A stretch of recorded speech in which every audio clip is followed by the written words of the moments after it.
Então, a gente continua aqui com 2 professores vindos de Portugal, a professora Maria José Capelo, que é doutora em Direito, Ciências Jurídico-Processuais e professora da Faculdade de Direito da Universidade de Coimbra.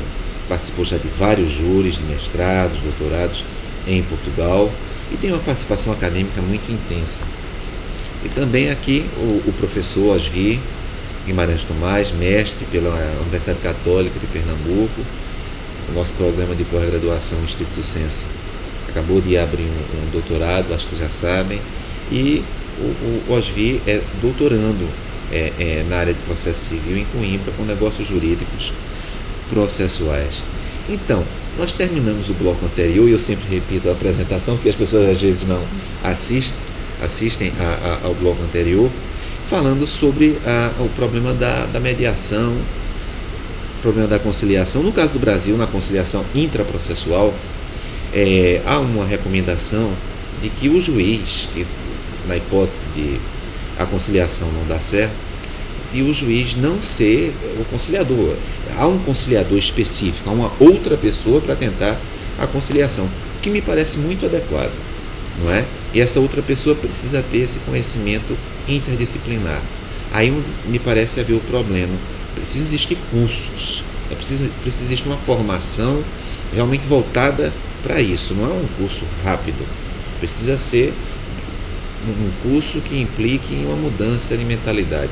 E mudança de mentalidade, falando de Portugal, não é algo muito difícil, não. Portugal tem muitas tradições, tem toda uma história. Recentemente, o presidente da República disse uma frase que eu queria que comentasse em geral.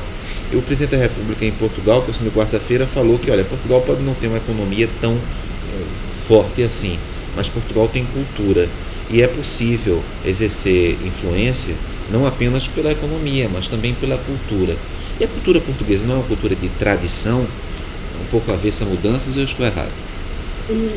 É verdade, é muito tradicional nos seus valores, certo, da família e todos os valores ligados às pessoas em si, ao convívio entre as pessoas, no próprio local de trabalho, continua a ser tradicional. E por isso podemos dizer, seria difícil aplicar o novo Código de Processo Civil, só que o nosso juiz, desde 39, é um juiz interventivo. Sim. E as partes, quando recorrem ao tribunal, confiam num juiz com poderes de direção. E nunca houve aquela desconfiança relativamente ao magistrado. Por isso, o incremento dos poderes do juiz, associado à ampla contraditoriedade, levou a que se legitimasse esse maior poder. Por isso eu acho que a tradição, não houve nenhum saltos, houve em 39, no Código de Processo Civil delineado pelo professor José Alberto Reis, já se apostava na figura do juiz com poderes de direção formal, que foram sendo incrementados em 95, 96, e agora chegou à figura do juiz gestor. Por isso eu acho que é uma linha evolutiva e gradual, e verdadeiramente, relativamente à questão tão interessante da mediação-conciliação, eu acho que as partes confiam mais, isso é tradicional, confiam mais num juiz conciliador que eventualmente num mediador fora do processo. E isso é que eu acho que tem que haver alguma mudança de mentalidades, porque acreditam que o juiz vai ser isento, vai estar objetivamente a tentar contribuir para que as partes transacionem, e por isso mesmo isso tem tendência, não obstante a confidencialidade do mediador, tem alguma resistência à figura do mediador. Então lhe perguntaria o seguinte, em direito comparado: nós estamos apostando aqui no Brasil na figura de um conciliador que não é o juiz. Então, entende que se o juiz estivesse à frente, promovesse, participasse diretamente dessa conciliação, o resultado seria melhor? É essa perspectiva ou não? Pois, eu nesse aspecto é que eu acho que Portugal ainda está muito arraigado à ideia de confiança no poder do magistrado, no poder judicial, para ajudar as partes a fazerem uma autocomposição.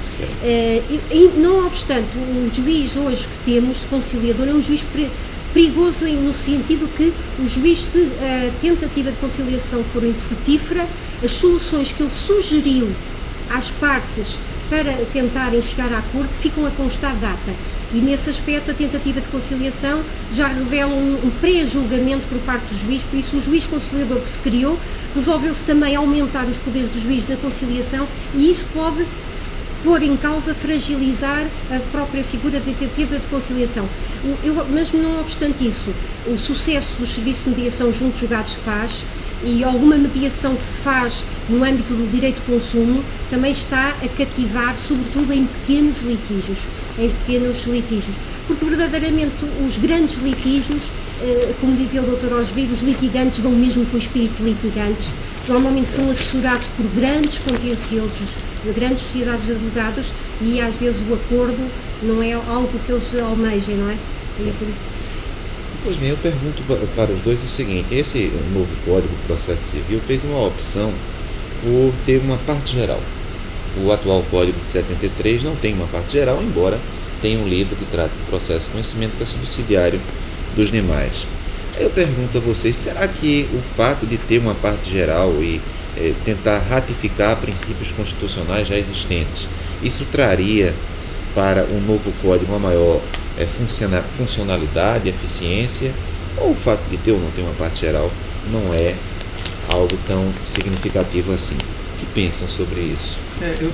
Hoje nós estávamos comentando sobre essa questão, inclusive lá no evento da Universidade Católica, se falou muito nessa importância de aplicação das questões dos princípios, e aí eu também vejo que passa por uma necessária mudança da advocacia. Nós temos visto, na verdade, uma advocacia muito prática, onde muitas das vezes o advogado, que é o profissional que leva ao Poder Judiciário o direito da parte, ele não acredita na possibilidade de discutir essas questões e que até tem uma crença de que o juiz não irá levar em consideração isso. Quando, na verdade, o Código, no meu ponto de vista, quando ele estabelece essa questão toda principiológica, ele está trazendo uma sinalização da importância de uma cultura jurídica da advocacia que comece a construir o direito a partir de questões que ele possa dialogar com o magistrado de uma forma não só prática, como se fosse uma fórmula. Direito não é a fórmula a ser aplicada, direito não é matemática, direito implica em toda uma dialética que eu acho que a parte geral valoriza isso na advocacia, valoriza isso no processo. Eu, nesse contexto, achei assim, fundamental, muito importante essa colocação da parte geral. Aí fazendo a figura do advogado do diabo.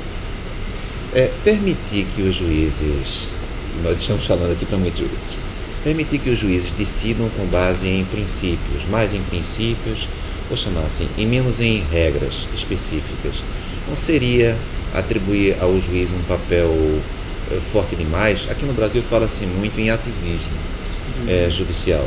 E o ativismo judicial seria um pouco, para aqueles que utilizam o termo no sentido negativo, né?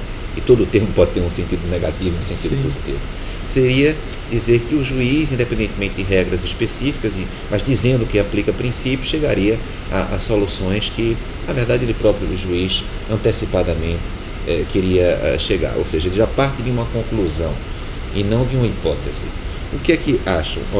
Há um certo exagero de princípios, ou esses princípios devem ser vistos de uma maneira mais limitada? Qual a função dos princípios, na opinião de vocês? Se me permite a observação, eu acho que esses princípios são os princípios estruturantes de qualquer sistema processual, certo, desde que a ação entra em juízo até que termina.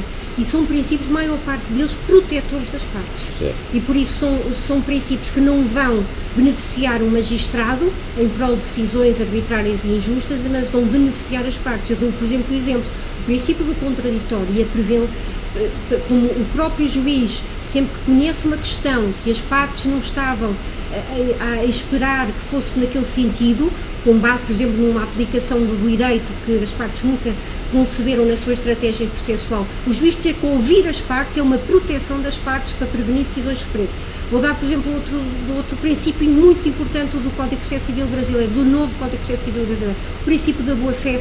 Em Portugal, o princípio da boa-fé continua a ser um dever que as partes têm de atuar. Agora, o vosso código é muito bom porque diz que a cláusula geral de boa-fé envolve todos os sujeitos processuais e, por isso, as partes, os juízes, os advogados, os peritos, todos contribuem para o apuramento da verdade. Por isso, eu acho que isto o que é que implica? Além de ou se atuar com base em princípios, também temos que pensar que esses princípios, depois, se não forem acatados, têm consequências. Por isso, não é agir com base em princípios arbitrários, mas é agir com base em princípios que protegem as partes e, além disso, processos cujo incumprimento pode ser sancionado. Por isso acho que é uma segurança para as partes. A questão também da primazia do mérito, a primazia do mérito, fundamental.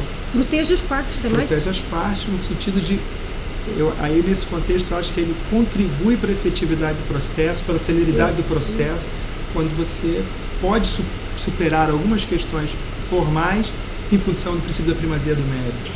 Por exemplo, esse código fala em que o funcionamento deve estar acima da técnica.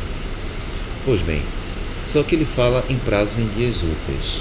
Então, ao mesmo tempo em que ele diz que está preocupado com a duração do processo, agora os nossos prazos estão correndo em dias úteis. Hoje mesmo o conjunto de juízes estava discutindo, porque no Brasil, em grande medida, os processos judiciais são eletrônicos, se o prazo dos 10 dias para que a parte venha a ter ciência, que é fruto de uma lei específica, antes de iniciar o prazo para o ato processual propriamente dito, seriam ou não seriam dias úteis, ou seja, aquela antiga discussão se uma lei específica anterior pode ser revogada por uma lei geral posterior. Então esse código ele está permitindo esse tipo de discussão. E aí o que pensam? Há alguma norma, Portugal poderia nos ilustrar nessa situação hermenêutica, ou seja, uma lei geral posterior, quando que ela revogaria uma lei específica anterior? Pois tudo depende aí temos que invocar a ratio da norma, não é? A ratio da nova lei.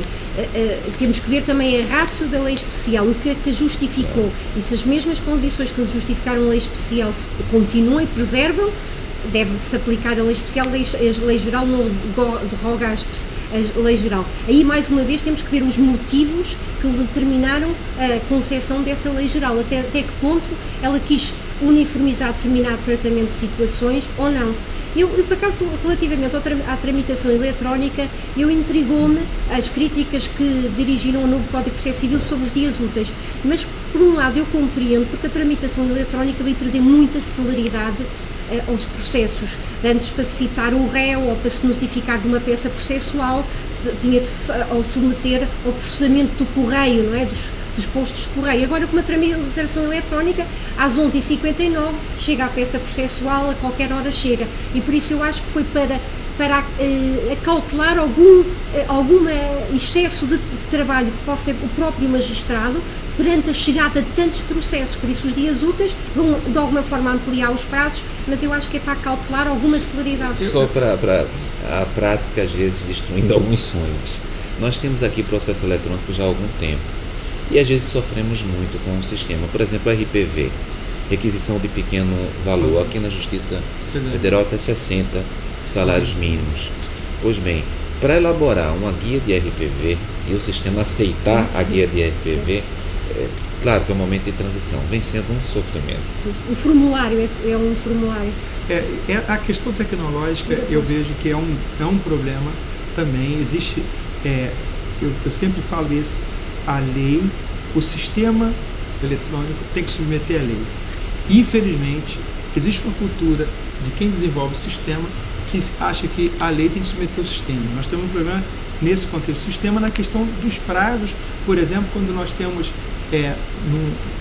um litisconsorte e que teria prazo em dobro para os advogados e que o sistema não funciona dessa forma, ele estabelece como se fosse um prazo único. Mas uma questão que eu queria colocar nessa pecha que o Dr.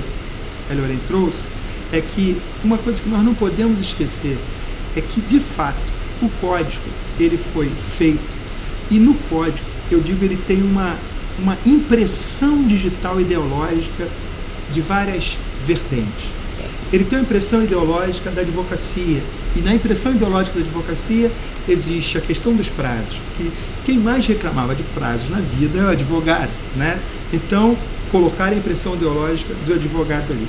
E nesse primeiro momento, nós percebemos que o código está posto ali, e nós estamos vivendo, de certa forma, ainda um conflito dessas questões ideológicas. Ora da magistratura, que em determinados momentos eu percebo, eu até comentava hoje com o professor Lúcio Grassi, que me parece, e para a professora Virgínia Colares, que me parece, para a gente conseguir ter uma compreensão melhor desse momento do código, a gente precisa ter uma leitura psicanalítica das questões.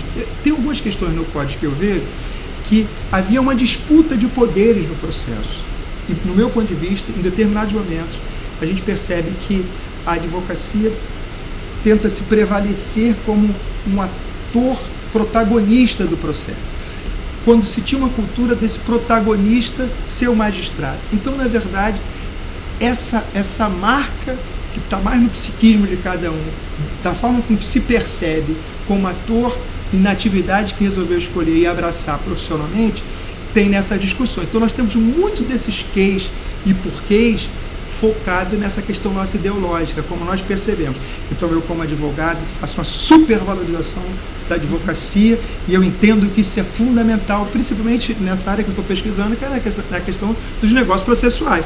Em compensação, você tem o magistrado que percebe, até quando você percebe os enunciados dos fóruns da magistratura e os enunciados do fórum dos processualistas que estão mais ligados à advocacia, que tem coisas que são díspares no processo. Então eu percebo assim, tem uma questão ideológica que nós precisamos chegar e fazer uma negociação em relação a isso. Dizer assim, olha, em prol do novo processo, precisamos ceder a ideologia de uma parte e a ideologia de outra parte para que a coisa funcione. Certo. E talvez a questão estatística pudesse colaborar nisso tudo, verificar qual a aceleração processual que nós temos hoje, com muitas dificuldades, sem dúvida nenhuma, e com a implantação do código, qual a aceleração processual que nós vamos ter. Eu acho que isso, de alguma maneira, concordam, pode servir como parâmetro para nós mantermos o código, porque esse código teve uma característica, ele ainda não entrou em vigor. Aliás, até quanto ao dia que ele iria entrar em vigor, houve a necessidade do CNJ. Primeiro o CNJ se pronunciou, e logo depois o STJ, Superior Tribunal de Justiça, disse que o CNJ não podia se pronunciar sobre o assunto, né? Na mesma semana isso aconteceu. Pois bem, então, me parece que as estatísticas, elas podem, de alguma maneira... Mas, Sr. Professor, se me permite a observação, as estatísticas e depois só apontam quantas ações entraram, quanto tempo demoraram, mas não avalia o conteúdo das decisões e a sua justeza. E eu acho que este código balança entre a celeridade, efetividade, segurança jurídica, também uma justiça das decisões. Mas as decisões, eu perguntaria o seguinte, as estatísticas também atualmente estão caminhando no sentido de que quais são aquelas sentenças, vou chamar assim, de mérito, quais são as sentenças processuais, qual é o índice de recursos e de reforma nos recursos. Então nós temos esses dados. Nesse sentido, nós já possuímos quantas sentenças processuais uma vara formulou, sentenças de mérito, o índice de reforma das decisões. E aí onde eu pergunto o seguinte, é a história do incidente de julgamento do conjunto de demandas repetitivas. Então não é incomum em direito público existirem demandas repetitivas. E aí o que penso? Isso de algum modo já funciona, existe, por exemplo, na Alemanha. O Brasil está tentando trazer esse incidente de julgamento de demandas repetitivas, só que com uma peculiaridade. Infelizmente, mas é uma característica. Os nossos tribunais superiores, eles muitas vezes decidem e logo após a mesma matéria decidem de um modo diverso, de um modo diferente.